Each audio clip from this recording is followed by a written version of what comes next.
4 টাকা করে হলে কত হচ্ছে 8টার দাম? 4 1 4, হ্যাঁ 4 2 8, হ্যাঁ 3 4 12, হ্যাঁ 4 4 16, হ্যাঁ 4 8 4 5 দাঁড়া বলুক না ও বল। 4 4 5 20, হ্যাঁ তারপরে 4 6 24, হ্যাঁ তারপরে 4 6 28, 4 6 না 4 7, 4 7 21, 4 7 28, 4 7 28, 4 8, 4 8 32, এই তো সব শিখেছে 30 আর 2 32, আচ্ছা সব শিখেছে। তাহলে এখন পেপসির দাম কত নিচ্ছ? 3 টাকা, হ্যাঁ 3 টাকা, এইগুলো কত? 3 টাকা, না না তুমি বললে আবার কত একটু কম নিচ্ছিলে। কম নেই, হ্যাঁ কম নেই। আমি যদি 4 টাকা দেই তাহলে তুমি কি নেবে? হ্যাঁ হবে না?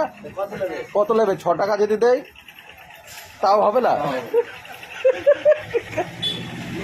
ঠিক আছে।